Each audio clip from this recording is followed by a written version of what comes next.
राम राम। नमस्कार मैं नमस्कार रणदीप भाई। मैं एक्चुअली ज्यादातर मैं आपकी जगह बैठा होता हूँ और कोई मेरे से बात कर रहा होता है, मेरा इंटरव्यू ले रहा होता है। तो सर मुझे इंटरव्यू लेना आता नहीं। तो हम बैठ के बात करते हैं। जैसे कि प्रश्न है जो लोगों के और मेरे भी हैं, कुछ मैं लिख के ले आया हूँ। और आप अगर उसके बारे में बताओगे तो लोगों को थोड़ा पता चलेगा कि आपके दिल में दिमाग में क्या चल रहा है और कैसे सबका आप ख्याल रखोगे। तो सर मेरा पहला सवाल ये है कि 2 महीने बीत चुके इस महामारी को आए, कोरोना को आए, और हरियाणा ने इसको बहुत अच्छी तरह हैंडल करा है सर। तो आपकी क्या रणनीति रही है? रणदीप जी, सबसे पहले तो हमारा सेशन चल रहा था आखिरी दिन 4 मार्च, और हमें अचानक जब पता लगा कि इटली के 14 लोग कोरोना से प्रभावित होकर के पॉजिटिव होकर के और हमारे यहाँ गुड़गांव में आके एडमिट हुए हैं, हमें उसी दिन इस नामुराद बीमारी का पता लगा। उससे तो पहले तो पता ही नहीं था। इमीडिएटली हमने पूरी टीम ने, चाहे शासन की टीम थी चाहे प्रशासन की टीम थी, उन्होंने बैठ करके और सब चीज़ों का एक मूल्यांकन किया, और हमने तुरंत अपनी तैयारी कर दी, कंट्रोल रूम बनाया, और जो जो चीज़ें आती चली गई उसको हम तुरंत इमीडिएटली रिएक्ट करते चले गए। हमने किसी चीज़ की इंतज़ार नहीं की। जो बात जहाँ से पता लगी, विदेश से पता लगी, भारत से पता लगी, अन्य प्रदेश से पता लगी, वो सब बातें हमने लागू करनी शुरू कर दी, और हमने बाकायदा उसको कंट्रोल किया। 2-3 फैक्टर ऐसे ज़रूर आए जो हमारे कंट्रोल से बाहर हुए थे, जिसके कारण से ये सारी स्थिति यहाँ तक भी बनी। अन्यथा हमने कंट्रोल इतना किया कि मूल हरियाणा के लोग तो इसमें प्रभावित नहीं हो पाए। इसमें अगर थोड़ा बहुत प्रभाव शुरू में देखा गया तो ये जो तबलीग के लोग थे, जमात के लोग, वो लगभग 150 लोग तो वो आ गए जो एकदम प्रभावित थे। इसी प्रकार एक नांदेड़ से कुछ लोग यहाँ आए जो तीर्थ यात्री वहाँ गए हुए थे, उधर से आए तो पंजाब में थे, लेकिन कुछ लोग हमारे यहाँ आ गए, उसका अपना प्रभाव पड़ा। और तीसरा बड़ा फैक्टर था दिल्ली के आसपास के ज़िलों में, जो दिल्ली से लोग आ रहे थे वो भी बड़ी संख्या में प्रभावित हुए और पॉजिटिव लोग पाए गए, जिससे हमारी संख्या यहाँ तक पहुँची। अन्यथा हम आसपास के सब प्रदेशों में अपनी अच्छी स्थिति बनाए हुए हैं, चाहे वो दिल्ली हो, चाहे उत्तर प्रदेश हो, राजस्थान हो, पंजाब हो, सब प्रांतों में हमारी स्थिति अच्छी है, और आज भी हम एक अच्छी स्थिति पर खड़े हैं।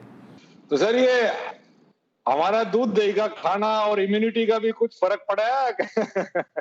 लोग तो यही कहते हैं कि हरियाणा जित दूध दही का खाना, और वास्तव में इसका फर्क है भी सही, क्योंकि हरियाणा के लोगों में शरीर की अपनी एक ताकत है, अपना एक मनोबल भी है, और उसके कारण से ये बीमारी बहुत आसानी से हरियाणा के लोगों को लगती नहीं है। बड़ा एक काम हरियाणा के लोगों का और जो ध्यान में आया कि गांव में जो बाहर के आने वाले लोग थे, चाहे अपने ही गांव के थे, बाहर गए हुए थे, उन दिनों में उन्होंने यानी ठीकरी पैरा लगा के बाहर के बाहर रोक दिए। आए भी तो बाहर बाउंड्री पर जो स्कूल होते हैं, जो बाकी को बिल्डिंग है, उसी में उनको 12-12 दिन 14-14 दिन क्वारंटाइन किया। ये गांव के लोगों ने अपने आप समझ करके और इसकी सावधानी बरती। ये तो सर हमारे हिस्ट्री में है कि जो भी दिल्ली पे चढ़ाई करने जो भी आया वो हरियाणा के थ्रू गया, और उस वक्त भी हमारे गांव वाले ऐसे ही अपने अपने गांव को बचा के उन्होंने काफी देश को भी बहुत बचाया। तो बिल्कुल। सर मैंने एक एक आपने एक बिहार के जो सीएम साहब हैं उनको एक पत्र लिखा जो कि सोशल मीडिया पे भी काफी आया, और वो एक काफी रोमांचक एक देश के प्रति वो था। तो आपने जब ये पत्र लिखा तो आपके मन में क्या चल रहा था, कि आप क्या सोच रहे थे कि वो पत्र लिखते वक्त? रणदीप जी, बड़े सहज भाव से लिखा। मैंने कोई इसलिए पत्र नहीं लिखा था कि उसका बड़ा प्रचार होगा। ये ठीक है कि उसका प्रचार बहुत देश में सारे प्रांतों में भी गया, दुनिया के लोगों ने भी मुझे फ़ोन पर कहा कि आपने बड़ी एक अजीब बात लिखी, बड़ी अच्छी बात लिखी। मैंने तो बड़े सहज भाव से लिखा। उन लोगों ने कहा कि हम आपको पैसा भी पहुंचा देंगे, आपके जो वहाँ लोग हमारे ठहरे हुए उनको कुछ सहायता कर दो, उनको हमारे यहाँ भेजो कि उनका किराया देंगे। तो मैंने उनको यही कहा, देखो ये देश हमारा एक है, हम कोई प्रांतों में बटे हुए लोग नहीं हैं। अगर हमारे यहाँ मजदूर काम करते हैं तो उनका हमारे इस प्रदेश के निर्माण में भी अपना योगदान है, तो हमारे अपने भाई हैं। जी। तो हमारा जो भाईचारा जो है देश का है, हम प्रदेशों की बाउंड्री नहीं है। ये प्रशासनिक इकाइयाँ हैं प्रदेश हमारी, हमारा कोई देश के नाते से एक भारत माँ के हम बेटे हैं, और हम कहें कि हम एक दूसरे का ऐसा किराया लेंगे या उनका खाने पीने की व्यवस्था करेंगे, ये तो कुल मिला करके मतलब मैं अगर शब्दों में कहूँ तो डूब के मरने वाली बात है अगर ये हम कर दें तो। हमारा तो जितना नहीं पैसा जी लगा बिल्कुल। ट्रेन भेजी, हमने बसें चलाई, हमने उनके लिए रेस्क्यू कैंप लगाए, उनके रिलीफ कैंप्स जो लगाए, वहाँ खाने की व्यवस्था की। लगभग 2.5 करोड़ भोजन के पैकेट वो वितरित किए गए। और ऐसे ही लगभग कोई 50 लाख लोगों को हमने जो किट्स हैं राशन की वो बांटी। 20 लाख लोग ऐसे जिनको आर्थिक सहायता हमने दी। तो इस प्रकार के ये सारे काम हमने अपना समझ कर सब किया और लोगों ने भी इसमें सहयोग किया है। जी बिल्कुल, हरियाणा का इस मामले में बहुत अच्छा हो रहा है। मैं तो सोशल मीडिया पे भी फोटो देखता रहता हूँ कि मतलब बच्चों को खिलौने भी देके ट्रेनों में विदा किया जा रहा है और उनको अच्छा ख्याल रखा जा रहा है। तो ये तो बहुत अच्छी बात कही सर आपने की। पर हमारा है तो खैर फेडरल कंट्री, पर इसके चलते आपने जो ये सब कदम उठाए, उसमें अभी कितने लोग यहाँ बचे हैं और कितने लोग चले गए हैं, उसका आंकड़ा कोई है? या फिर अभी आने वाले टाइम में कैसे उनके बगैर गुजारा होगा, उसका कुछ आपने सोचा है? देखो, कुल मिला के जब ये सारा मामला आया था, उस समय एक असमंजस की स्थिति हमारे मजदूर भाइयों में पैदा हो गई कि भी पता नहीं ये लॉकडाउन कब तक खुलेगा, नहीं खुलेगा, हमारे रोज़गार चलेंगे, नहीं चलेंगे, और हम यहाँ रह करके अपने परिवार को पाल सकेंगे, नहीं पाल सकेंगे। बहुत एक असमंजस की स्थिति बन गई थी। बनी तो बाकी लोगों में भी थी, लेकिन काफ़ी धैर्य रखा हुआ था लोगों ने। इनके मन में एक उतावलापन आ गया, घर जाने की जैसे होम सिकनेस होती है ये पैदा हो गई। हमने खुले रूप से कहा कि भाई देखो, आप यहाँ रहो, यहाँ आपको हर प्रकार की चिंता की जाएगी, कोई दिक्कत नहीं आने देंगे, लेकिन फिर भी जो जाना चाहेगा उसके लिए हमने रजिस्ट्रेशन कराया कि भी आपको सुरक्षित घर पहुंचाया जाएगा। 9 लाख लोगों ने रजिस्टर कराया अपने आप को कि हम जाना चाहते हैं, जिसमें से जब हमने भेजना शुरू किया तो लगभग 1.5 लाख लोगों तक तो सब लोग तैयार थे, जा रहे हैं, जा रहे हैं, जा रहे हैं। इसके बाद जब स्थितियाँ ठीक हुई, जब हमने इंडस्ट्रीज़ को खोल दिया, लॉकडाउन का पार्ट फेज़ 2 आ गया, फेज़ 3 आ गया, धीरे धीरे सामान्य परिस्थितियाँ हुई, तो ऐसे लोग भी कहने लगे उस समय हमने जाना था, अब हमने मन बदल लिया, अब इंडस्ट्री खुल गई, हम यहीं रहेंगे। तो कुल मिलाकर के उन 9 लाख में से 3 लाख लोगों तो सरकारी व्यवस्था से हमने भेजा है, ट्रेन हैं, बसें हैं। मैं समझता हूँ लगभग 1-1.5 लाख लोग अपने आप भी चले गए होंगे। तो 4-4.5 लाख लोग जाने के बाद आज उसके बाद कोई जाने के लिए तैयार नहीं है, और सब जो है अपने अपनी स्थिति पर अपने बिजनेस में लग गए हैं, अपने इंडस्ट्री में लग गए हैं, मजदूर मजदूरी करने लग गया है, जो खेती वाले मजदूर थे वो खेती के काम में लग गए हैं। अब इस समय कोई ऐसी स्थिति नहीं है, आज हरियाणा में वापस आने के लिए लोग तैयार हो गए। जी जी, बहुत बढ़िया, आपने बहुत अच्छा ख्याल रखा। ये तो मैं भी बहुत फॉलो किया है सर। अब सर ये कोरोना से पूरी दुनिया में, देश में इकोनॉमी तो का तो पट्टा बैठ गया सर। अब आपकी क्या प्लानिंग है हरियाणा को वापस पटरी पे लाने की? रणदीप भाई, इकोनॉमी जो ऐसी चीज़ होती है जिसको हम ये नहीं कहते कि कोई भट्ठा बैठ गया और इसमें से सब कुछ खत्म हो गया, बर्बाद हो गया। ये ठीक है, कोरोना एक ऐसा फैक्टर आया था जिसके कारण से चीज़ें रुक गई थी, और जब रुकती हैं तो उसका एक टेम्परेरी फेज़ होता है। वरना हमारी जो हरियाणा की अपनी ताकत है, बहुत बड़ी ताकत है। वो जैसे कहते हैं ना, पावर होती है ना, ताकत होती है, वो 2 तरह की होती है। अंग्रेजी में उसको अगर कहेंगे तो एक पेटेंट पावर, एक लेटेंट पावर। पेटेंट पावर वो होती है जो हमें दिख रही है, और लेटेंट पावर वो जो हमें दिखती ही नहीं है। हरियाणा की ज़मीन में, भूमि में, हरियाणा के आदमी में बहुत ताकत है। जब हरियाणा बना था 1966 में, तो लोग क्या कहा करते, लोगों ने कहना शुरू कर दिया कि हरियाणा ये तो अपने अस्तित्व में रह ही नहीं पाएगा, ये लोग तो अपने जो एम्प्लाई है उनको तनख्वाह भी नहीं दे पाएंगे, अपने लोगों को खाना भी नहीं खिला पाएंगे। लेकिन वही हरियाणा 1966 में बढ़ा, बहुत कमज़ोर स्थिति में रहा होगा, लेकिन आगे बढ़ते बढ़ते आज मानो 54 साल हो गए हैं। इन 54 सालों में हरियाणा ने अपनी तरक्की करके देश और दुनिया में अपना नाम कमाया है। आज दुनिया में हमारा स्थान हरियाणा का बना है। आज मैं जापान के लोगों से बात कर रहा था, तो जापान के लोग कह रहे थे कि हरियाणा इस समय अगर देखा जाए तो पूरे भारत में सब प्रदेशों में नंबर 1 पर आया हुआ है।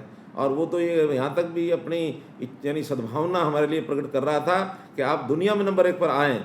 धन्यवाद हमने कहा ज़रूर, लेकिन हमारा कहना है कि हम हरियाणा में आज चाहे इंडस्ट्री हो, चाहे खेती हो, खेती में भी हमने ball of rice grains, ball of food grains, ये अपने आप को कहलवाया। सारे देश के लोगों का पंजाब और हरियाणा दोनों ने मिलकर के पेट भरा है, उनको भोजन कराया है। इंडस्ट्री के अंदर आज ऑटोमोबाइल की इंडस्ट्री में सारे देश का 53% ऑटोमोबाइल इंडस्ट्री में हरियाणा अकेला है। आज हम एक्सपोर्ट में आगे बढ़ रहे हैं।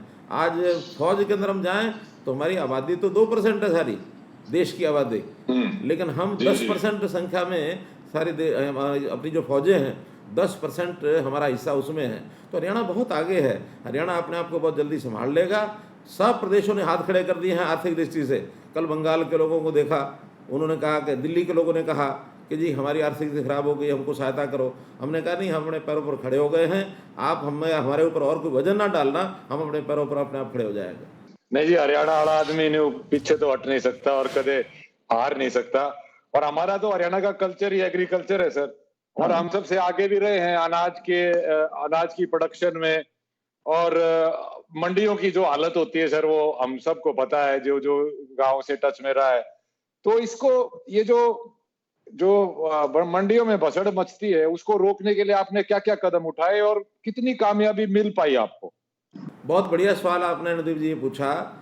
इस बार बहुत बड़ा चैलेंज था ये। जहाँ एक तरफ कोरोना चैलेंज था, वहीं दूसरी तरफ मंडियों में किसान के अनाज को खरीदना, प्रोक्योरमेंट करना, ये भी कोई कम बड़ा चैलेंज नहीं था, क्योंकि बहुत बड़े मात्रा में हम लोग प्रोक्योरमेंट करते हैं। हमारी मंडियों की संख्या, ये सरसों के लिए कोई 100 मंडियाँ थी, और परचेज सेंटर और मंडियाँ गेहूं की मिलाएं तो 400 थी। हमने पहला काम ये किया, सोशल डिस्टेंसिंग को अगर मेंटेन करना है तो फिर इनकी संख्या बढ़ाई जाए।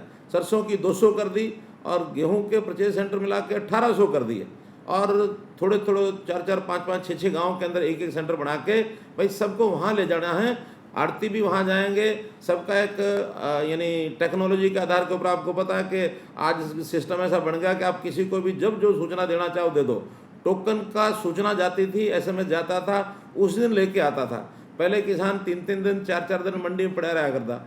इस बार तो उसको कहा 2 घंटे में अपना लेके आ जाओ, वो 2 घंटे में 3 घंटे में अपना अनाज लेके आया करता, शाम को तुलवा करके अपना फारिग होकर घर जाया करता। तो बहुत अच्छी व्यवस्था रही, बिना किसी विघ्न के हमारी सरसों भी और हमारी गेहूँ भी ये खरीदी जा चुकी है। और ज़्यादातर, यानी मैं कह सकता हूँ कि भी 80-90% पेमेंट ये किसानों के खातों में पहुँच गई है। एक 10-15% बची है, वो 1-2 दिन के अंदर वो भी पहुँच जाएगी सारी। सर, ये मैंने जो ये देखा है, मेरे भी अपने गांव में बात की मैंने अपने काका से, तो उन्होंने बोला भाई एसएमएस आवा है, एसएमएस जाकर हम अपनी उड़े दे आवे हैं, फिर एसएमएस आवा है, अग भाई थारी इतनी बिकेगी, और फिर अकाउंट में पैसे भी आ गए। तो सर, ये एक जैसे डायरेक्ट का अकाउंट में जैसे इस तरह पैसे आए हैं, ऐसे ही जो बीमे के जो फसल का जो बीमा होता है, उसके पैसे डायरेक्ट अकाउंट में नहीं पहुंच रहे। ये मैंने को सुनने में आया है, मैंने जो अपनी रिसर्च करी है, वो बोल रहे हैं कि बीच में इतने महकमे हो जाते हैं कि वो भी डायरेक्ट क्यों नहीं आती है हमारे पास। अगर जो बीमा की है, जैसे कईयों का तो 1-1.5 साल का भी कंप्लेंट है, पर वो मेरे को उसका कोई फैक्ट नहीं है।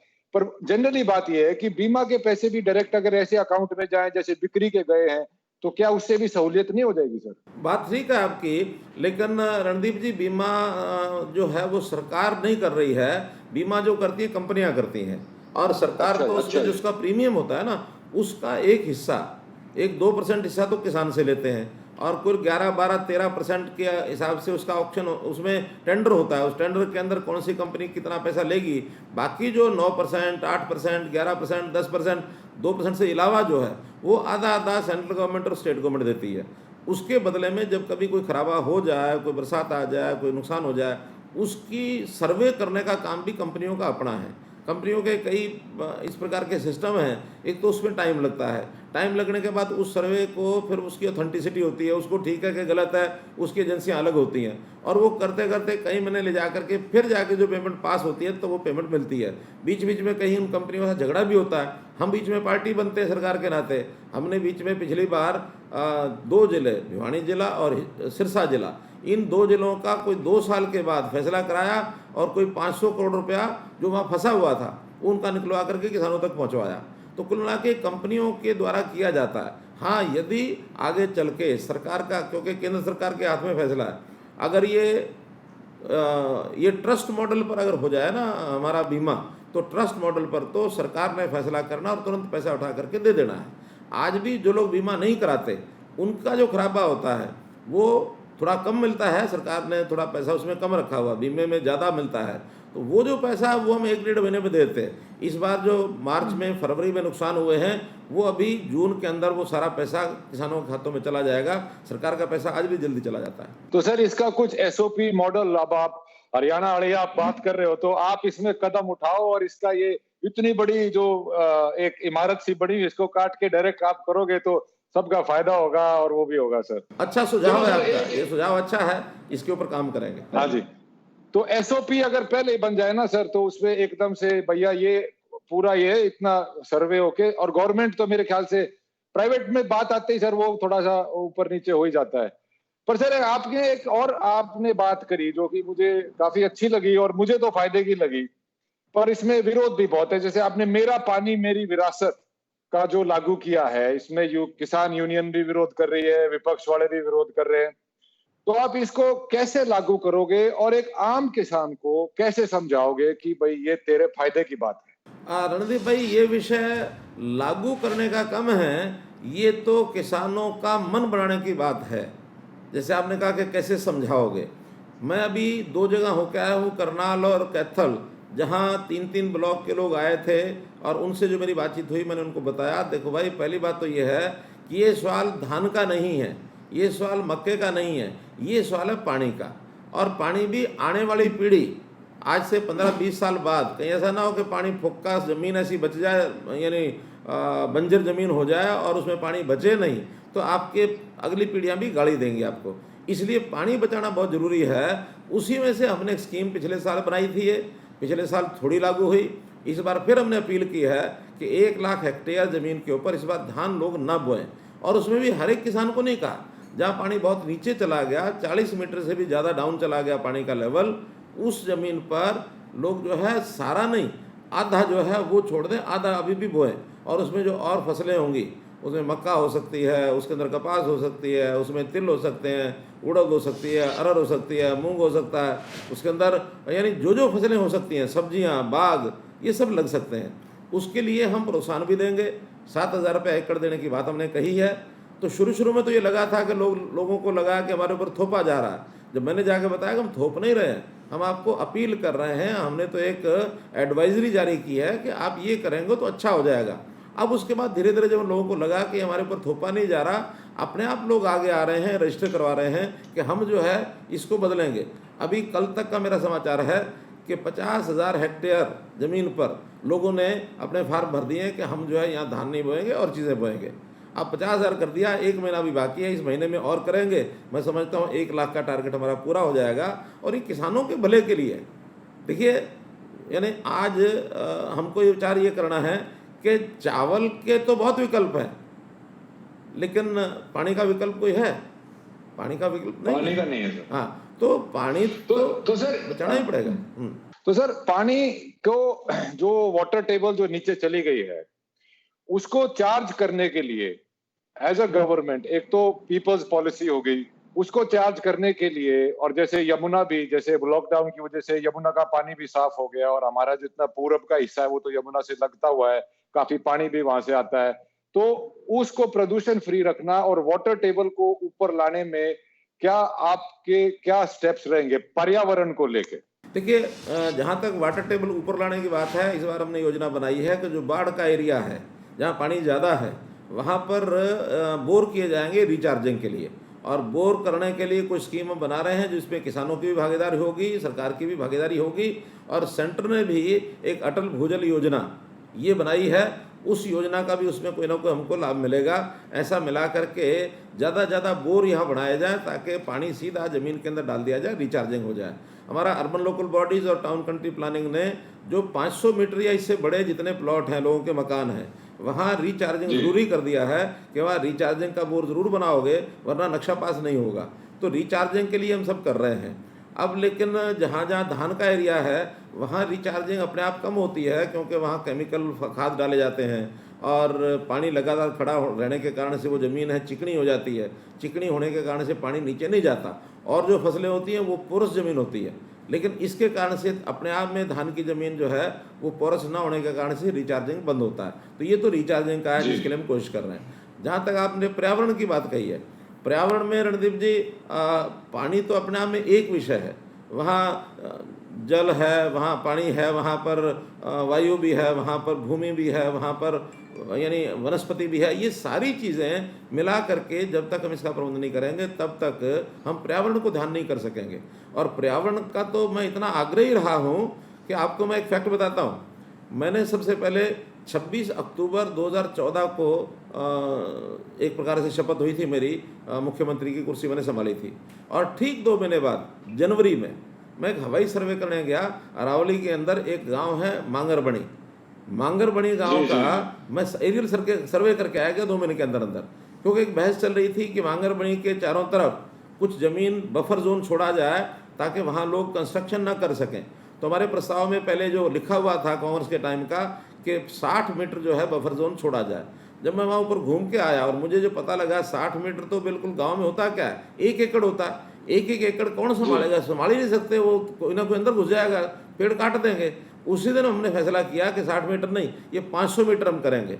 और बहुत लोग सारे देश और दुनिया के, यानी जनवरी से लेकर जून तक की अखबारें भरी पड़ी हैं, आप कोई उठा के देख लो, टाइम्स ऑफ इंडिया उठा के देख लो, दी हिंदू उठा के देख लो, फाइनेंशियल एक्सप्रेस उठा के देख लो, सब ने लिखा कि इतना बड़ा स्टेप एक प्रदेश का मुख्यमंत्री लेगा, ये कभी कोई कल्पना ही नहीं कर सकता था। हमने पर्यावरण के नाते से सब चीज़ें बचानी हैं।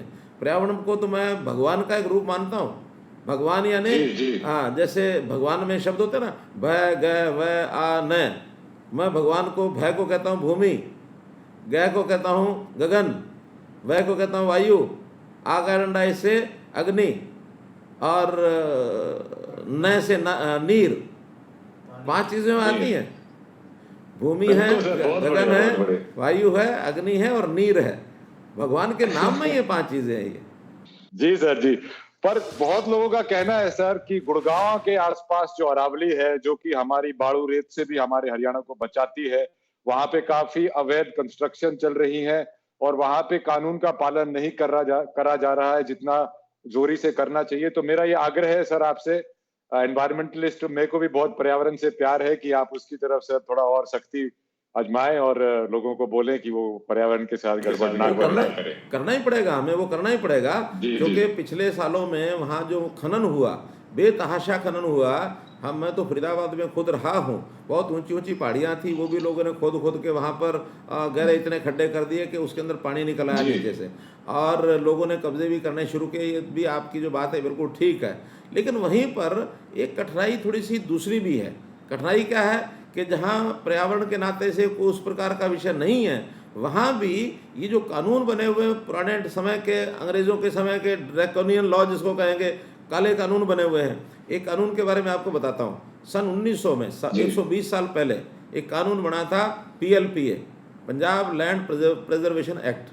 तो ये कानून उस समय बना था। उस समय कोई यहाँ इस प्रकार की खेती नहीं होती थी जैसे आज होती है, इस प्रकार का विकास नहीं था, इस प्रकार की बिल्डिंग नहीं थी, सड़कें नहीं थी, नदियाँ नाले बहते थे। यही था भी इसकी मिट्टी का कटाव रोका जाए, कैसे रोकना है, वो कानून बन गया। अब वो चलते चलते आज 125 साल के बाद भी देश बदल गया, दुनिया बदल गई, विकास के नाते सब कुछ बदल गया। उसकी जो धाराएं हैं वो वैसी की वैसी हैं, और उन धाराओं में बहुत एरिया तो ऐसा जो आज एग्रीकल्चर लैंड है उसके ऊपर भी PLPA लगा हुआ है। तो हमारा कहना ये है कि ऐसे कानून जो पुराने हैं उनको बदलने के लिए हमें कुछ करना चाहिए। हम नई सोच के साथ आगे आए हैं। हमने PLPA एक्ट में एक अमेंडमेंट ये प्रस्तावित कर दिया था कि खेती वालों को खेती करने दो, उसको बाहर निकाल दो, और भी कुछ 2-4 प्रावधान थे। लेकिन ये कभी नहीं कहा कि जहाँ पर्यावरण को नुकसान होता होगा उसमें हम 1 भी इंच वो अलाउ नहीं करेंगे। लेकिन जो चीज़ें विकास के नाते लाइसेंस दे दिए गए, पिछले 20, 25, 30 साल से जिन चीज़ें बन गई हैं, बड़ी बड़ी इमारतें खड़ी हो गई हैं, सब उस पर भी PLPA लागू करेंगे तो कुल मिलाकर के कई हुडा के सेक्टर्स, हुडा यानी अब तो उसको HSBP हरियाणा अर्पण वो हुडा नहीं, मेरे ना है सर, मेरे ना है। तो आप वाला हुडा नहीं है, ये HSBP, अब उसका नाम भी बदल दिया हमने कहा लोग कन्फ्यूज करते हैं हुडा हुडा में, तो HSBP कर दिया उसका नाम। तो HSBP की बनाए हुए जो सेक्टर हैं वो टूटने के लिए कगार पर खड़े हैं। तो हमने वो एक एक्ट थोड़ा सा बदलने के लिए एक उसमें अमेंडमेंट की, और उसी से शोर मच गया कि जैसे मनोहर लाल खट्टर सरकार जो है ना, ये सारे अरावली को ख़त्म करके यहाँ बिल्डरों को लाना चाहती है। एक भी बिल्डर को किसी भी जगह पर अलाउ नहीं किया जाएगा अरावली की जगह पर। हाँ, जो अरावली के उस एक्ट के कारण से जो एक गंभीर समस्या बनी हुई है उसमें से रास्ता निकालना, ये हमारा सरकारों का काम होता है, उसका रास्ता निकालेंगे। ये सुन के सर मेरे कालजे को बहुत ठंडी हुई, बाकी को तो पता नहीं। नहीं, आप चिंता मत करो। तो सर एक और चीज मैंने देखी, मेरी दादी की जब डेथ हुई तो मैं गया था गांव में, तो स्कूल में वो फंक्शन किया था खाने वाने का। तो मैंने गांव में स्कूल की हालत देखी सर, कि मैं तो, हमारा गांव तो शहर के पास है, वहां पे बिल्डिंग बिल्डिंग अच्छी है, पर इंफ्रास्ट्रक्चर जैसे डेस्क बेंच वगैरह, मतलब हरियाणा की जो गवर्नमेंट स्कूल की, जो गांव की स्कूलों की हालत है, वो थोड़ी खस्ता है सर। वो काफी टाइम से ऐसे ही है, और वो जब तक ठीक नहीं होगी तब तक सर, जब बच्चा को मन ही नहीं करेगा वहां जाके पढ़ने का, तो वो पढ़ेगा क्या? तो हम उठेंगे कैसे ऊपर, शिक्षित कैसे होंगे? उसके लिए सर क्या प्रयास किया जा सकता है? एकदम ठीक बात है रणदीप जी आपकी, कि जो शिक्षा में एक दुविधा क्या बनी हुई है कि शहरों की शिक्षा, गांव की शिक्षा, एक बहुत बड़ा अंतर इसमें आ गया है। और बहुत ज्यादा अंतर है सर। दुर्भाग्यपूर्ण स्थिति यह है कि शहरों में प्राइवेट शिक्षा ने अपना स्थान ज़्यादा मजबूत कर लिया है और सरकारी शिक्षा गांव के अंदर रह गई। और गांव में भी गरीब आदमी है, वही अपना सरकारी स्कूलों में अपने बच्चों को डालता है। अच्छे जो परिवार हैं वो तो आज भी अपने बच्चों को प्राइवेट स्कूलों में ले जाकर शहर में पढ़ाने लग गए हैं। सही स्थिति तो ये है, लेकिन हमारी जिम्मेवारी है कि हम गांव के स्कूलों को भी ठीक करें। तो हम लगातार उसमें एक एक बात ठीक कर रहे हैं। पहले अध्यापकों की कमी थी, वो अध्यापकों की कमी हमने पूरी की, बल्कि वो पूरी करते करते अध्यापक ज़्यादा हो गए, बच्चे कम रह गए। इसलिए हमने वो थोड़ा सा और भी एडजस्टमेंट की, अतिथि अध्यापक उनको जोड़ जाड़ के उनको लेके आए। अब उसके अंदर नई योजना में हम 1000 स्कूल इंग्लिश मीडियम, और जिसको हमने कहा कि बैगलेस, बस्ता फ्री, बस्ता नहीं ले जाना होगा, और 5वीं तक के जो बच्चे हैं वहीं जाके पढ़ेंगे, वहीं अपना किताबें रख के आएंगे, और इंग्लिश मीडियम स्कूल होंगे। 1000 नई स्कूल खोलने की तो ये योजना बनाई है। हायर सीनियर सेकेंडरी स्कूल, वो 98 स्कूल हर ब्लॉक पर एक आदर्श संस्कृति जो स्कूल हैं, ये हम बनाने जा रहे हैं इस सेशन से। उसके लिए अभी 3 दिन पहले हमने सामान भी परचेज कर लिया। कंप्यूटर्स की व्यवस्था है, या स्कूल में जो बोर्ड लगाने होते हैं वर्चुअल क्लासरूम्स के लिए, वो सारे बोर्ड भी खरीद लिए हैं। ये सारे काम अब इस साल से हमने शुरू किए हैं। इन स्कूलों का लेवल थोड़ा अच्छा करेंगे। और एक और बात दूसरी भी है कि जैसे प्राइवेट स्कूलों के हिसाब से अच्छे स्कूलों की थोड़ी व्यवस्थाएं भी अच्छी बढ़िया बनानी पड़ती हैं। इंफ्रास्ट्रक्चर भी ज़्यादा करना पड़ता है, खर्चा भी ज़्यादा होता है, और लोगों को जब थोड़ा फीस भरनी पड़ती है तब लोगों को लगता है हाँ हाँ ये स्कूल अच्छा है। मुफ्त का स्कूल कितना ही बढ़िया हो ना, तो वहाँ भी लोग कहते हैं ना ना ये स्कूल खराब है, इसमें नहीं भेजने बच्चे। सच बात है। कुछ लोगों का प्रेस्टीज इशू पैसा खर्च करने में भी होता है। तो हम ऐसे स्कूलों में 3 तरह के बच्चों की श्रेणियाँ होंगी। एक होगी फीस माफ़ पूरी की पूरी, एक होगी आधी फीस माफ़, एक होगी पूरी फीस लगेगी। पूरी फीस भरने वाले अच्छे बच्चे भी उसमें आकर के पढ़ाई अपनी कर सकें। तो ऐसे एक स्कूलों का एक अलग लेवल, इनका स्कूल का कैडर अलग होगा, इनके स्कूल के पाठ्यक्रम भी अलग होंगे, इंग्लिश मीडियम स्कूल भी होगा, विज्ञान साइंस इसमें सब में अनिवार्य होगी। तो ऐसा एक अच्छे लेवल के स्कूल गांव के अंदर खुलें।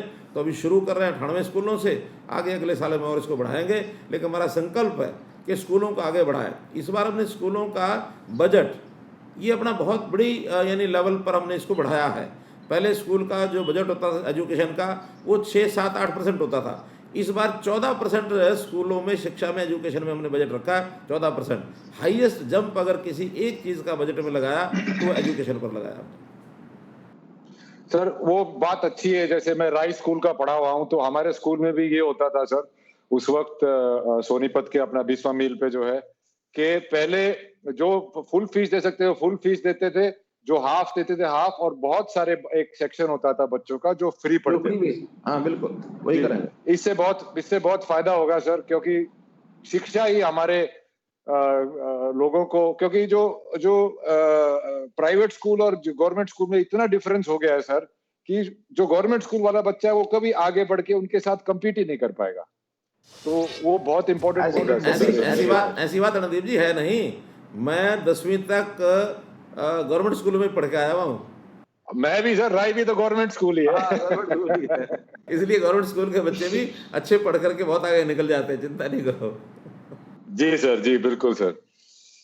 अच्छा सर, अब आ गई बात कि हर एक आदमी के दिल में, दिमाग में ये बात है कि भैया अगले 6 महीने क्या हो, कैसे बीतेंगे, और सीएम के नाते आपका क्या प्लान है सर, क्या रोड मैप है अगले 6 महीने के लिए, आप लोगों को बताइए सर। देखिए रणदीप जी, पहला तो ये जो थोड़ा सा गाड़ी पटरी से थोड़ा ये समझो उतरी कहूँगा मैं, इस उतरी गाड़ी को पटरी पर दोबारा चढ़ाना एक तो हमारी प्राथमिकता ये रहेगी, क्योंकि दोबारा से सब लोगों के काम धाम ठीक हो जाएं रोज़गार ठीक चल पड़े, कारखाने ठीक चल पड़े, क्योंकि इसमें नौकरी पेशे वाले को तो दिक्कत नहीं है।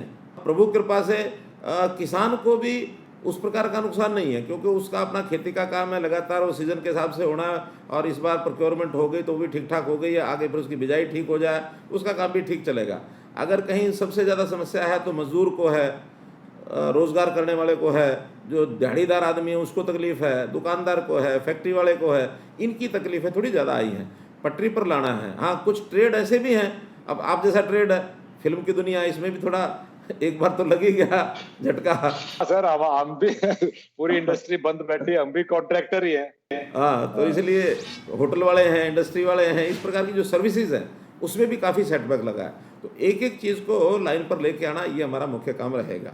ये तो है इस समय की उतरी जो पटरी से गाड़ी, उसको वापस चढ़ाना एक काम। दूसरा, अब हमें, क्योंकि कोरोना के इस अवसर में हमने बहुत नए नए प्रयोग भी किए हैं। कहते हैं कि जो कोई चुनौती होती है ना, उसको भी कई बार, चैलेंज को भी एक अपॉर्चुनिटी के रूप में, अवसर के रूप में आदमी उपयोग करे तो बहुत कुछ किया जा सकता है। हमने पिछले 2.5 महीने में इतने अपने आईटी के प्रयोग किए, हर चीज़ को एक सप्लाई चेन के माध्यम से, कि हम यहाँ से चलाएं, डीबीटी के माध्यम से सीधा उसके घर तक चीज़ पहुँच जाए, या उसको जो सूचनाएँ हैं वो सीधी पहुँच जाए। हमने मीटिंग्स भी, सैकड़ों मीटिंग मैंने की हैं, और कैसे की, वीडियो कॉन्फ्रेंस से। मीटिंगें कम नहीं की हमने, जितनी पहले करते थे वो उतनी आज की हैं। हमारे मीडिया कॉन्फ्रेंस के जितने भी काम होते थे वो सारे, अब आप बॉम्बे बैठे, मैं यहाँ बैठा हूँ, ये भी एक ईजाद ही है, पहले हमने कभी नहीं किया था। जी जी। तो ये सारी चीज़ें लगातार चल रही हैं। तो ये सारे जो ईजाद किए हैं सिस्टम, इसका उपयोग जनता को कैसे हो, इसके लिए हमने हर एक व्यक्ति उसकी संभाल करनी है। ये हमारे मन में अगले 6 महीने के अंदर एक टारगेट है कि एक बच्चा नया पैदा होता है तब से लेकर के, और उसकी भगवान को जब तक प्यारा नहीं होता तब तक उस व्यक्ति की सारी जो गतिविधियां हैं, सारी उसकी ज़रूरतें हैं, सारे उसके उपयोग हैं, उसकी क्षमताएं हैं, इस सब को कैसे हम बढ़िया ढंग से यूज़ कर सकें, उपयोग कर सकें, इसके लिए हम एक बहुत बड़ा प्लेटफॉर्म तैयार कर रहे हैं। उसका नाम है परिवार पहचान पत्र। परिवार के सब सदस्यों का डाटा हमारे पास होगा, और वो आईटी बेस्ड होगा सारा। उसके अंदर बर्थ रजिस्ट्रेशन ये हम अनिवार्य कर रहे हैं, डेथ रजिस्ट्रेशन ये अनिवार्य कर रहे हैं, मैरिज रजिस्ट्रेशन ये अनिवार्य कर रहे हैं, और बाहर से लोग जो आने वाले जाने वाले टेम्परेरी रेजिडेंट यहाँ जो आएंगे उनका भी डाटा हम रखेंगे। कौन आदमी कहाँ काम कर रहा है उसकी सारी जानकारी हमारे पास रहेगी। सरकार की ओर से किसको क्या लाभ पहुँच रहा है, किसको क्या ज़रूरत है, ये उसके घर पहुँचाएँगे। कई लोग तो गलत ढंग से भी चीज़ों का उपयोग कर जाते हैं, इसमें से गलत आदमी भी थोड़ा सा बचाव कर लेंगे। उसको ज़रूरतमंद आदमी की ज़रूरत पूरी हो, गलत आदमी की ज़रूरत, यानी गलत आदमी की जो डिमांड है उसको पूरा करने की ज़रूरत नहीं है। वरना तो बहुत से कहते हैं फ्रॉड ही बहुत हो जाते हैं। पिछले दिनों के अंदर हाँ, एक मैट्रिक स्कॉलरशिप का फ्रॉड, वो भी ऐसे ही हो गया। स्टूडेंट होते नहीं थे, कहीं भी फार्म भरे, नाम लिखवाए और अंगूठा लगाया, अपना निकाल लिया स्कॉलरशिप, बाद में पता लगा कि फ्रॉड ही फ्रॉड है। तो ऐसी सब चीज़ों का कंट्रोल करने के लिए एक हम आदमियों का हिसाब किताब। इसी प्रकार दूसरा है हमारा, ज़मीनों के बहुत झगड़े हैं। ज़मीनों के गांव में हमने देखे हैं, आप तो गांव के, गांव के रहने वाले आदमी हैं, हर किसी का कोई ना कोई झमेला, ज़मीन बंटवारे का झमेला है, फिर इंतकाल का झमेला है, फिर कब्ज़ों के झमेले हैं, और पुराने बाप दादा लाई चीज़ें अभी भी चलती आ रही हैं, बंटवारे नहीं हुए। एक एक किले में 1/300, 1/400 ये हिस्से उनके बने हुए हैं। जो हमारी रजिस्ट्रियों के अंदर किसी की ज़मीन कोई रजिस्ट्री करा जाता है, उसका डॉक्यूमेंटेशन नहीं है। तो ये सारी डॉक्यूमेंटेशन हम डिजिटलाइज तरीके से करा रहे हैं, ताकि ज़मीन का भी एक इंच हिसाब ये ठीक से हो जाए, और कौन सा किसका टाइटल है ये उसके साथ हम कर लें। ये एक नया प्रोग्राम आगे चला रहे हैं। एक तीसरा विषय है हमारा पशुधन। पशुधन में भी हर पशु को हम टैगिंग करा रहे हैं, चाहे वो प्राइवेट हो और चाहे वो गौशाला में, नंदीशाला में हो, कहीं भी हो। जंगली को तो नहीं हम पकड़ पाएंगे, जंगली तो हम छोड़ देंगे, लेकिन जंगली पशु के अलावा बाकी जितना पशुधन है उसके ऊपर टैगिंग कराएंगे, और हर एक के हिसाब से हम उसका जो कुछ उसकी बढ़िया से बढ़िया सेवा पशुओं की कर सकते हैं वो भी हम करेंगे। खास करके गौशालाओं की, नंदीशालाओं की, ये जो बेसहारा आवारा पशु घूमता है जिसके कारण से एक्सीडेंट बहुत होते हैं, इसकी हम व्यवस्था करेंगे। चौथी चीज़ है वो है पेड़।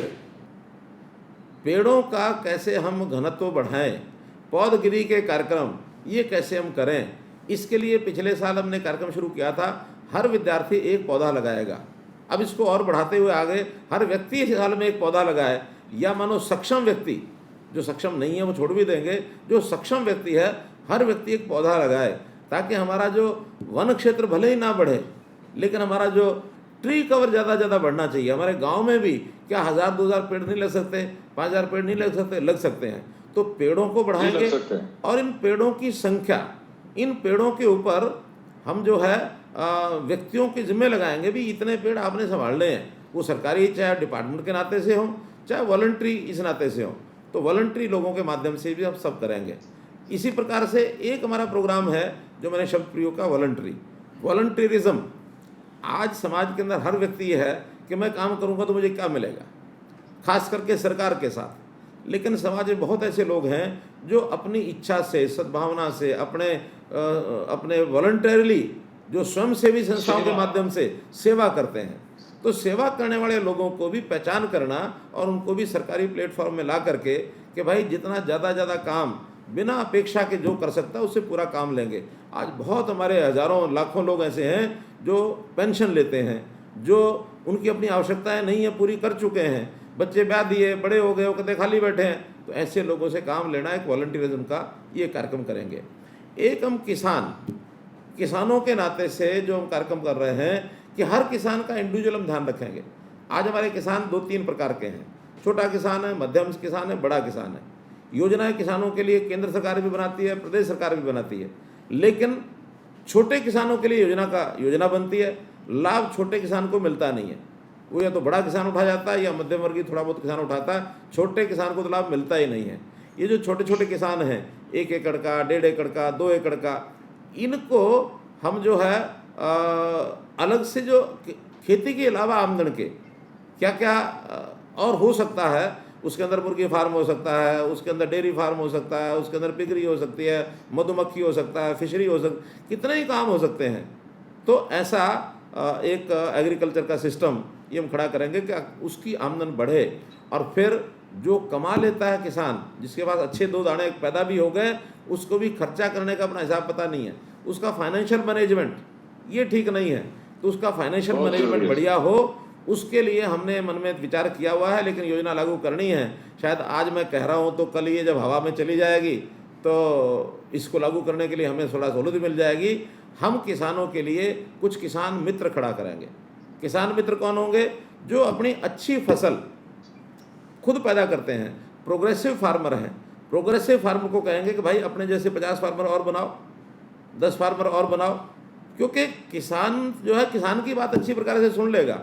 शायद वो किसी कृषि वैज्ञानिक की बात नहीं सुनेगा, एग्रीकल्चर यूनिवर्सिटी वाले की नहीं सुनेगा, सरकार के नहीं सुनेगा, वो एक किसान की बात अच्छी प्रकार से सुनेगा। हाँ, जैसे मानो आप एक्टर है ना, आपको अच्छा गुरु कोई एक्टर बताए तो आप बहुत जल्दी सुन लेंगे भी अच्छा एक्टर है, अनुभवी एक्टर है, वो बता रहा है। बिल्कुल। कोई आपको जो बाहर का कोई आदमी है वो कुछ बताएगा, कहेंगे हाँ थ्योरी है, थ्योरी पर चलने दो। तो इसलिए देखेंगे हर कोई अपने काम के हिसाब से उसको जो अच्छा लगता है उस हिसाब से चलता है। तो किसानों को किसान मित्र इस नाते से उनके साथ एसोसिएट करके और फिर हम उनको आगे बढ़ाएंगे ताकि किसान की हालत भी ठीक हो।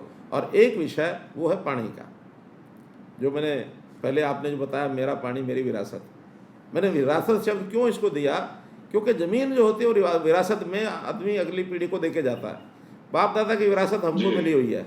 हम कहते हैं कि भाई ज़मीन तो विरासत है, ये पानी भी विरासत है।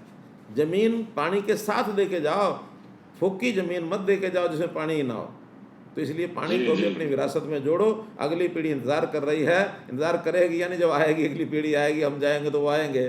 तो इसलिए उनको पानी दे के ज़रूर जाओ, कहीं ऐसा ना हो कि वो हमको गालियाँ दे। तो मोटे रूप से हमारे दिमाग में पूरी पिक्चर है कि हम अपने 6 महीने में जो जो चीज़ दिशा अपनी तय करेंगे, जो काम शुरू करेंगे, हो सकता है कुछ 6 महीने में पूरे हो जाएं, हो सकता है कुछ 6 महीने बाद और अगले 6 महीने साल लगे जिसको पूरा करेंगे, लेकिन एक दिशा ऐसी कि हरियाणा का हर व्यक्ति सुखी हो, हरियाणा आत्मनिर्भर बने। अगर हरियाणा आत्मनिर्भर बनेगा तो देश भी आत्मनिर्भर हो ही जाएगा। जय हो सर। मेरा अगला सवाल यही था कि पीएम साहब ने तो कह दिया आत्मनिर्भर बनो, पर हमारा तो है फेडरल कंट्री, तो वो तो स्टेट वाइज आत्मनिर्भर करने पड़ेंगे। तो मेरे ख्याल से आपने इस चीज का जवाब दे दिया है कि हम आत्मनिर्भर कैसे बनेंगे। अब सर, अब अक्सर देखा गया है कि नेताओं को कड़े डिसीजन लेने पड़ते हैं, पब्लिक को कई बार कड़वी दवा भी पिलानी पड़ती है उनकी भलाई के लिए। और जब ये डिसीजन लेते हैं तो एक नेता के तौर पे अपने वोट बैंक की भी चिंता होती है, झिझक होती है। तो जब आपके सामने ये चुनौतियां आती हैं तो आप कैसे डील करते हो सर? देखिए रणदीप भाई, ये सोच सोच का फर्क होता है। कई बार जब जिसको हम कहते हैं ना कड़ा डिसीजन, तो भय होता है कि इस कड़े डिसीजन के कारण से कहीं कोई नुकसान ना हो जाए। लेकिन मेरा मानना यह है कि अगर कड़े डिसीजन का अपने को ये पता है कि ये ठीक डिसीजन है, तो निश्चित रूप से जनता उसको पसंद करती है, क्योंकि हम जूझते रहते हैं अपनों में और जनता में। एक तो जिनको हम अपना मान लेते हैं, ये हमारे हैं, ये मेरे साथ उठते बैठते हैं, मेरे साथ चाय पीते हैं, मेरी पार्टी के लोग हैं, मेरे सरकार के साथ जुड़े हुए लोग हैं, मेरे रिश्तेदार हैं, ये मेरे अपने हैं। और एक है जनता, जिसको कहना चाहिए एट पार। तो जनता जो ओवरऑल जनता होती है, उसके हित में यदि आप काम करेंगे, जनता अगर खुश हो जाएगी तो अपने भी अपने आप खुश हो जाएंगे। मेरे सामने 2-3 उदाहरण हैं। जैसे सबसे पहले हमने मेरिट के ऊपर नौकरियां, ये जब बात कही थी तो उस समय कुछ लोगों ने आपत्ति जताई कि अगर मेरिट पर दोगे तो फिर अपने लोग जो इतने सालों से रेडियां रगड़ रहे हैं, इनका क्या बनेगा। मैंने कहा भाई, जो लग जाएंगे उनको अपना मान लेना, अपने मानना है तो जो लग जाए वो बढ़ जाएंगे अपने, उसमें क्या है। लेकिन उस समय थोड़ा विरोध हुआ। बाद में ये जब सब हुआ तो उसके बाद सब लोग जो अपने भी थे, यानी पहले भी अपने थे, आज भी अपने बहुत हो गए, उससे ज़्यादा अपनों की संख्या बढ़ी है, घटी नहीं है। तो पहले वाले भी जो अपने थे वो भी कहने लगे नहीं, ये स्टेप आपका अच्छा है, कम से कम इस दुविधा में से बच गए कि अगर हम 10 को नौकरी देते तो 50 नाराज होते। अब वो 10 भी राजी हैं, 50 भी राजी हैं कि जिसको मिली है भाई ठीक मेरिट पर मिली है। वरना ये कांग्रेस के लोगों ने इतने सालों तक यही खेल खेला ना, अपने अपने अपने अपने। अगर ये अपने अपने चक्कर में, बहुत बड़ा स्टेप था सर, बहुत बड़ा स्टेप था ये कि वो कंप्यूटर से कुछ सिफारिश नहीं लग सकती, कुछ नहीं लग सकता, वो मेरिट पे आएगा। बहुत बड़ा स्टेप था सर। तो वही इस बड़े स्टेप को अगर मान लो अपने अपने के कारण से हम बार बार सरकार में आते, तो ये कांग्रेस वाले क्यों नहीं आए। कांग्रेस वाले तो मंच पर खड़े होकर दावा करते थे, मैंने इस कॉन्स्टिट्यूंसी में 500 लोग लगाए, मैंने इस कॉन्स्टिट्यूंसी में 200 लोग लगाए।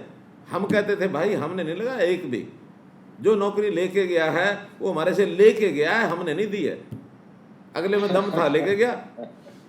तो जो दम वाला वो लेके गया है, तो हमारी बात को लोगों ने ठीक माना, उनकी बात को ठीक नहीं माना। ऐसे ही दूसरा उदाहरण देता हूँ, वो है ये जो ट्रांसफ़र का। हमने ट्रांसफ़र पॉलिसी बनाई और बिल्कुल एकदम सीनियरिटी के आधार पर ऑनलाइन ट्रांसफ़र पॉलिसी। सबसे पहले अध्यापक एक हरियाणा में ऐसा एक वो है हमारे यहाँ वर्ग के जो कई बार हिला देता है सरकारों को। लेकिन हमने कहा कि नहीं, अध्यापक खुश रहना चाहिए, अध्यापक जहाँ जाएगा वहाँ जाके पढ़ाए। वो ज़माना निकल गया जब एक मुख्यमंत्री ने पहले पुराने ने ही किया था कि कोई अध्यापक जो है वो 20-25 किलोमीटर से नीचे घर के नज़दीक नहीं रहेगा, सब उससे दूर जाएंगे। हमने कहा नहीं भाई, घर के नज़दीक आओ, वहाँ पढ़ाओ, मन ठीक रहना चाहिए आपका। 42,000 टीचर एक सिंगल क्लिक से हमने ट्रांसफ़र किए और उसके बाद इतने लोग राजी हुए। 93% अध्यापक ऐसे हैं जो हमने कहा था वो हमको मिल गया। तो 93% राजी है, 7% भी राजी हो जाएंगे। तो हमने ऐसे ऐसे कई प्रयोग किए। सब ने राजी तो वैसे करना मुश्किल है सर, कोई ना कोई तो उठ कर भगवान भी नहीं कर सकता। नहीं सर, अब आप सर, हमने सुना है आप व्यापार के टाइम में बहुत घुमा करते, फिर आप संगठन में आए, फिर पार्टी में आपने मतलब 3 बारी तो आपने पूरा हरियाणा नाप दिया, सारे जिले पिछले टर्म में। तो सर अब ये लॉकडाउन में बाहर निकल नहीं सकते, कुछ नहीं, घुमने आदमी तो घरारे गराजी नहीं सर, कैसे बीत रही है आपकी? देखो वैसे तो मैंने शुरू कर दिया। पिछले हफ्ते में करनाल हुआ आया और कैथल हुआ आया, 2 जगह में हुआ हूँ। और बाकी आगे भी अब घूमने का प्रोग्राम बढ़ा लूँगा। लेकिन मुझे 2 महीने में भी, 2.5 महीने में तकलीफ नहीं हुई। मुझे ये हरियाणा सरकार ने कई एकड़ का दे रखा है घर ही, और इस कई एकड़ के घर में सुबह से लेकर शाम तक मैं 2-3 चक्कर मारता हूँ, तो मुझे लगता है कि मैं घूम लिया, हरियाणा पूरा घूम लिया। एक पिछले दिनों एक चुटकुला आया था व्हाट्सएप पर, तो उसने एक दिल्ली में एक आदमी रह रहा था, उन्होंने कहा जी दिल्ली कैसे घूमूं। तो पत्नी ने कहा पति को, दिल्ली कैसे घूमें। पति ने कहा कोई नहीं, शाम को इंतजाम कर दूंगा, दिल्ली घूम के आएंगे। उसने क्या किया कि अपने 4 कागज़ की पर्ची बनाई और 4 कमरे थे उसके घर के, तो एक कमरे के गेट के ऊपर लगा दिया कुतुब मीनार, दूसरे कमरे पर लगा दिया ये रेलवे स्टेशन, तीसरे पर लगा दिया लाल किला, और चौथे पर लगा दिया ये अशोका पार्क। अब वो पत्नी को कहा चल दिल्ली घूम के आते हैं। कहाँ है दिल्ली? अरे हाँ तो सही, तो ले गया है कमरे में, ये तो है लाल किला, और दूसरे कमरे कह दिया ये है कुतुब मीनार, तीसरे में कहा ये रेलवे स्टेशन, घूम के आके दिल्ली घूम ली ना, पत्नी कहती हाँ दिल्ली घूम ली। तो मन को समझाना भाई। तो सब लोगों ने अपने अपने घर में रह के ही पूरा आनंद लिया है। और ये जो एक समय था कोरोना का, इस समय में अनुभव बहुत नए नए आए लोगों के, यानी परिवारों में छोटी मोटी जो उलझनें थी लोगों की वो दूर हो गई, घर में इकट्ठे रहे। वरना तो ऐसे ऐसे परिवार थे जो कभी इकट्ठे घर में सारे मिलकर के खाना नहीं खाया करते, अब लगातार घर में रहना पड़ गया। छोटे मोटे विवाद थे वो दूर हो गए, कुछ छोटे मोटे झगड़े भी हुए होंगे, ऐसा नहीं कि वो नहीं हुए, बिल्कुल हुए, घर में रह करके वो भी हुए होंगे। लेकिन एक अच्छा परिवार, यानी बाजार के लोग ये कहते हैं, वो कहते हैं जी ये 6 बजे जो बंद करते हो ना, इसको परमानेंट फीचर कर दो, अब इसका टाइम मत बढ़ाना। क्यों? हमें भी 6 बजे घर जाने का मौका मिल जाता है, जाके अपना आनंद से परिवार के साथ बिताते समय। तो अलग अलग अनुभव है लोगों के, ये एक नया अनुभव था, कभी किसी ने आज तक देखा नहीं था। पहली बार ये अवसर आया, अचानक आया, कोई पूर्व तैयारी नहीं थी, लेकिन आवश्यकता आविष्कार की जननी है, उस नाते से लोगों ने अपने आप को एडजस्ट कर लिया। मेरा तो ये मानना है सर कि ये महीने में 1-2 दिन ये लॉकडाउन कर देना चाहिए, पर्यावरण को भी फायदा होगा और घरवालों को भी फायदा होगा। या पर्यावरण ने भी सांस लेने दोगे, घूम घाम लो भाई। तो और सर मैं फाइनल सवाल मेरा यही है सर, आपने सारे मेरे जो दिमाग में जो सवाल थे लोगों के, जो मुझे लगता था पूछने चाहिए, वो तो आपने सारे बता दिए। मैं सर करनाल में मेरी शूटिंग चल रही थी लॉकडाउन से पहले, तो कब आ सकते हैं शूटिंग करने वापस? वो कोई नहीं, इंडोर शूटिंग तो आज भी कर लो आके। इंडोर तो वो तो हिसाब से देखेंगे सर, पर बिल्कुल ये मेरी दूसरी पिक्चर रहेगी आपकी कॉन्स्टिट्यूंसी में। पहले मैंने बनाई थी लाल रंग, आप तो अब तो घर पे हो, देख लो, आपने पहले तो देखी नहीं थी, कसूती पिक्चर है करनाल, उसमें स्पेन जैसा लगता है, स्पेन। अरे नहीं, बहुत अच्छा। देखिए जो नॉर्म्स हैं अभी बने हुए हैं, जितनी भी गाइडलाइंस हैं सोशल डिस्टेंसिंग की और इस प्रकार की मास्क लगाने की, अगर इसके हिसाब से कर सकते हो तो कभी कर लो, वरना तो भाई मास्क वाला सोशल डिस्टेंसिंग वाला दो चीज़ तो हम भी कहीं जाते हैं ना, 4-10 लोगों के बीच में जाकर बैठते हैं, तो फोटोग्राफर ये फोटो खींचता है कि आपने मास्क पहन रखा कि नहीं, आपने। वो तो प्रॉब्लम है सर, पर पिक्चर तो लव स्टोरी है, क्यों कर मास्क लाके शूटिंग कराएंगे।